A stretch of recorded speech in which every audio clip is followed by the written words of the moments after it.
Heute die nächste Schachtel aus meiner Reihe 24 Boxen für Adventskalender. Ich zeige dir heute eine Box mit Sternenverschluss oder auch Hexagon-Box genannt. Warum? Weil sie hat 6 Seiten oder einen 6-zackigen Stern. Wie einfach diese Box geht, das zeige ich dir jetzt.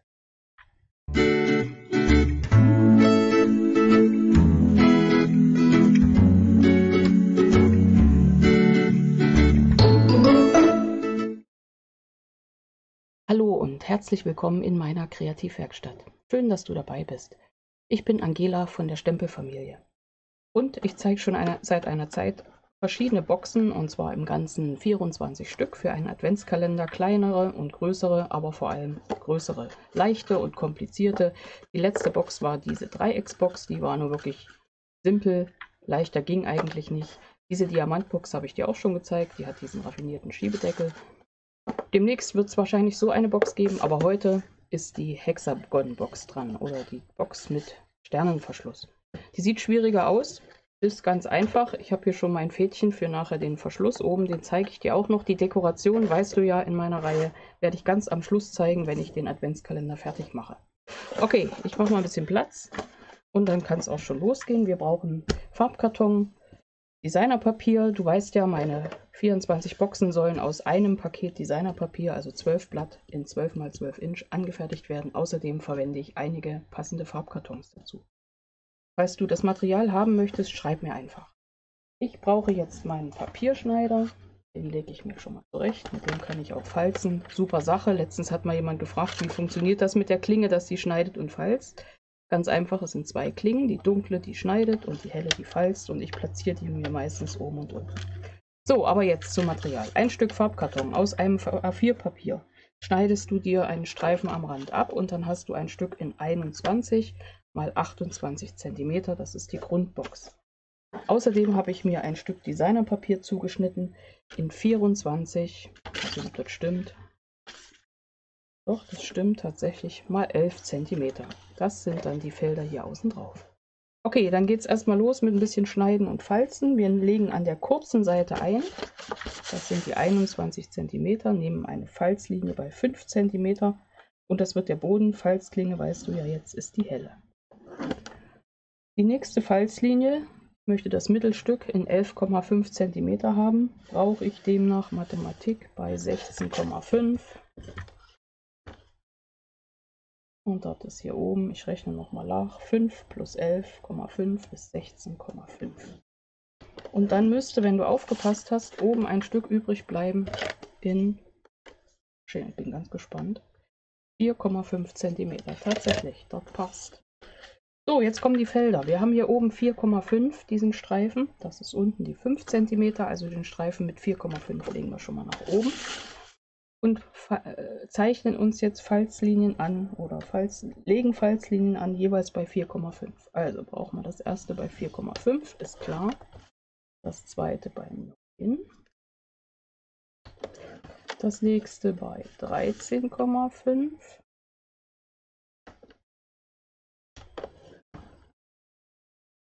Dann bei 18. Die nächste bei 22,5 und die letzte bei 27. Wenn wir das alles richtig haben, bleibt hinten eine Falzfläche übrig, also eine Klebefläche heißt es richtig, von 1 cm.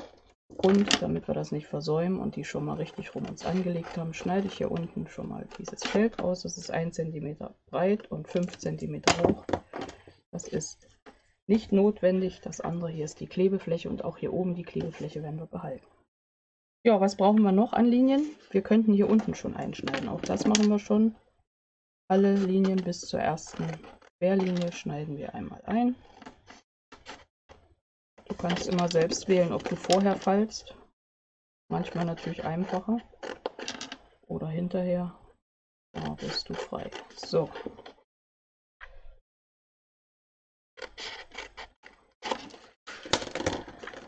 Wie wollen wir weitermachen? Ich denke, wir machen weiter oben mit den Schrägen, mit den Diagonalen. Wir probieren das mal, ob wir das hier im Papierschneider hinbekommen. Ich nehme an, ich sehe es nicht richtig. Du kennst es schon. Deswegen machen wir es anders. Ich nehme mir mein Falzbein Wenn du das ordentlich siehst, kannst du das perfekt einlegen. Ich nehme mir mein Lineal und das Falzbein. Ich habe es doch wieder verschleppt.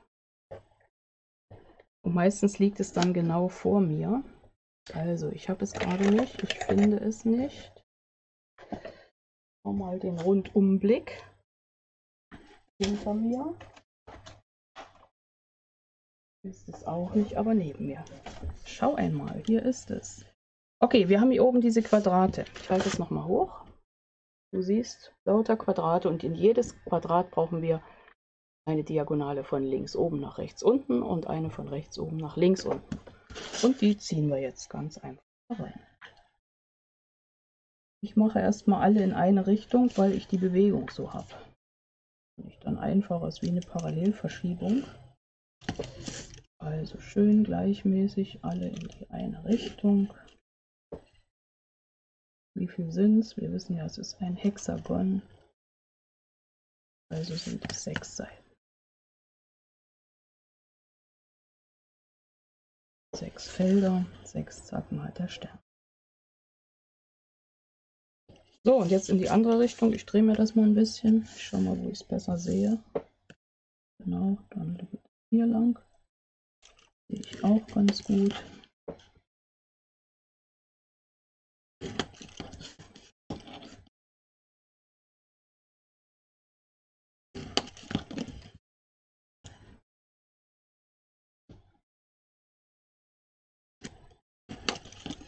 So, viel ist es nicht mehr. Und du kennst schon den Spruch,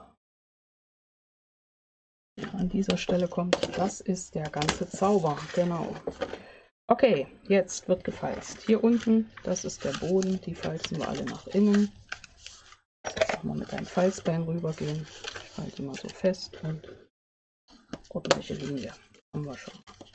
Hier oben die Linie. Falzen wir auch, aber gar nicht so sehr. Nur einmal. So. Jetzt falzen wir die Fächer. Einmal, zweimal, dreimal, viermal, fünfmal und die Klebefläche wird rumgefaltet. Haben wir auch. Und jetzt gehen wir an die Sternflächen hier oben und zwar falzen wir alle einmal das Bergfalten. Du siehst, ich falze wirklich nur die Linie bis dahin und da. Und jetzt in die andere Richtung genau das gleiche.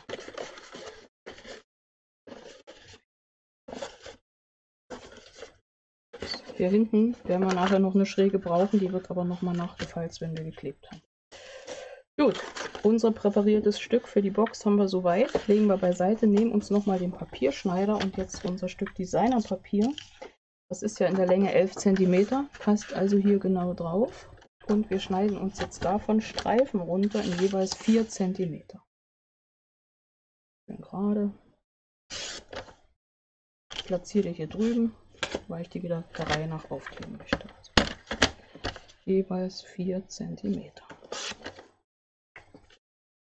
Gerade zu bekommen kann man sich einmal, oben liegt ja an, ist klar, aber ich kann mich auch hier an dem Raster auf dem Papierschneider orientieren, damit das schön gerade. Alles 4 cm.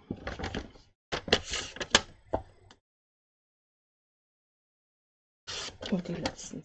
Und das letzte bleibt Tatsache 4 cm. So, jetzt werden sie hier rein platziert, damit sich mein Muster ringsum auch wunderschön fortsetzt. Passt das? Jetzt kommt der Klebstoff. Du kennst das ja schon. Sparsam wollen wir es haben. Also auf. Nehme die erste, fülle den Kleber auf.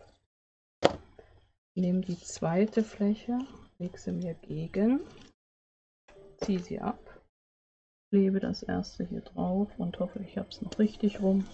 Und das zweite daneben. Genau. Und so klebe ich jetzt meine 6 Felder auf und durch diese Sparsamkeit, wie ich das mache, du kannst das natürlich wieder anders machen, geht die ganze Sache noch schneller.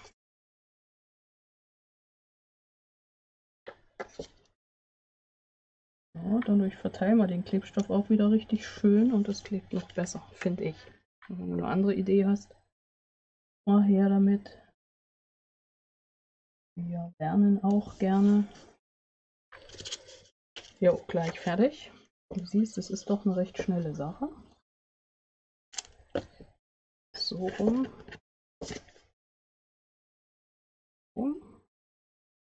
Über das drauf. Schön gerade. Und die letzte Fläche. So, Knicke haben wir alle angebracht. Boden auch. Was machen wir jetzt? Jetzt kleben wir einmal quer rüber. Und dadurch falte ich mir das mal so, das ist egal. Ich pflege es mal so hin. Arbeite hier mit doppelseitigem Abreißklebestreifen. Den setze ich knapp an die Kante. Ziehe ab. Und dann muss das Ganze ja relativ gerade sein, wenn wir uns nicht vermessen haben. Und hier wird es gerade drauf gefallen. Okay, jetzt kommt das, wo ich vorher sagte, den Knick müssen wir nochmal nachsetzen, nämlich hier oben. Genau. Jetzt haben wir es so rum. Jetzt schauen wir mal, wie wir jetzt zu unserem Verschluss kommen. Wir haben eine Fläche vergessen. Die setzen wir jetzt rein. Und zwar brauchen wir in jedem Feld hier oben in der Mitte, in dieses Dreieck hier, noch eine senkrechte Linie. Und die holen wir uns jetzt aus dem Papierschneider. Wir legen das hier oben senkrecht an und ziehen genau bis zur Kreuzung mit dem Falz. Letzte vorhin schön einzeichnen können. Ich hatte auch noch kurz den Gedanken, mal sehen, was fehlt. Also rein damit. Wunderbar. Und die andere Seite auch. Manche Dinge sind kein Problem für uns. Dieses zum Beispiel. So, und die letzte. Du kennst ja schon das Kapitel aus Angelas Fehlern lernen. Ich glaube, ich mache das immer nur, damit du das genau weißt. Und zwar, das knicke ich jetzt so rum, hier oben. Ja, das ist genau so rum. So rum. So rum. So rum. Und das letzte. Das ist wirklich das letzte. So, und jetzt ergibt sich die ganze Sache. Ich klicke mal unten die rum. Jetzt ergibt sich eigentlich die ganze Sache so gut wie von selber. Irgendwo wehrt sich noch einer, aber jetzt haben wir es. Schau mal, jetzt hast du den Stern hier oben. Siehst du das? Da ist er. Perfekt. Genau. Jetzt ist die Überlegung, was machen wir? Ich würde sagen, wir machen zuerst da oben den Verschluss. Und zwar habe ich hier schon mal ein Leinenfädchen, eine Nadel dran und hier drüben meine Lochzange. Du hast bestimmt eine andere. Ich nehme also diese. Gibt es nicht mehr bei Stampin' Up. Ich habe sie aber nun mal. Ich nehme das Dreieck, lege meine Lochzange mit dieser Kante unten an die Linie und die Schraube, die da oben drin sitzt, möchte ich in etwa auf der Höhe des Sterns haben. Und dann brauche ich nichts anmessen, weil ich immer wieder an der gleichen Stelle so loche. Also auf der Höhe des Zacke natürlich. Ja. Und dadurch funktioniert das super. Ich könnte das jetzt auch nur mit meiner Nadel machen, aber da muss ich ja viel mehr friemeln. Also ich bin somit ganz zufrieden. Immer unten an die Kante. Kann sich auch eine Schablone machen, habe ich glaube ich auch schon mal gemacht, aber ich mache das so. So, letzte Sache, jetzt nicht pfuschen. Genau, da ist es. So, und dann nehme ich mir mein Fädchen mit der Nadel und ziehe das mal hier oben locker durch alle Spitzen durch. Und ich bin mir sicher, du hast gedacht, diese Box ist viel schwieriger. Stimmt's? Aber sie ist ja auch wieder so einfach. Ja, wo gibt es solche Boxen noch zu sehen? In allen Größen und Varianten. Ich schaue da oft auf Pinterest, wenn ich nicht Sachen schon von früher 1000-mal gemacht habe oder mal was Neues suche. Also diese haben wir mal zum Workshop gemacht. 2017 würde ich sagen. Weiß ich aber auch nicht mehr genau. Aber da hatte ich sie auch irgendwo auf Pinterest gesehen. Ich weiß aber nicht mehr wo. Hier ist meine Nadel, geht raus. Ja, jetzt haben wir das oben zusammen, schön zusammengezogen. Und weil wir das jetzt so in Form gezogen haben, werden wir uns jetzt mal dem Boden widmen. Und da ist meine Variante eine ganz einfache. Ich klappe die alle nach außen, drücke das oben nach innen, stelle das schön hin. Und wenn ich die hier drüben so aufeinander lege, kann da nichts schief gehen, behaupte ich mal. Das heißt, wir machen mal den Klebstoff zu, weil den nehmen wir dafür nicht, sondern unser doppelseitiges Abreißklebeband. trage ich jetzt hier auf diese Fläche auf. Die erste Zacke. Habe ja unten meinen wunderschönen Stern und richte das jetzt hier oben aus. Dadurch, dass ich die wirklich parallel übereinander schiebe, gibt es eigentlich nur eine Position, wo die sitzen und da kleben die. Dann setze ich hier einen drauf, damit der Boden in sich stabil wird. Ziehe schon mal ab und setze den nächsten hier drauf. Diese Spitze und nehme mir gleich wieder das gleiche System, runterdrücken, die zwei gegenüberliegenden parallel übereinander und dann passt das. Da ich ja oben zugebunden habe, drücke ich mal so gegen, sitzt super. Und die letzte Variante geht genauso, hier oben also eine Klebefläche drauf.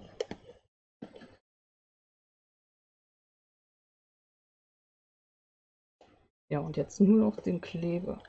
Die Schutzfolie abziehen und nicht den Kleber. Also hier mal eine Pinzette noch. Nimmt sie mal eine Pinzette dazu, das geht.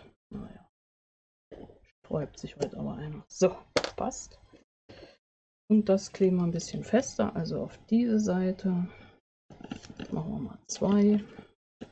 Nicht zu weit innen, sonst klebt die Schachtel innen. Ja, dann packst du Sachen rein und kann keiner mehr rausholen. Aber so passt es. So.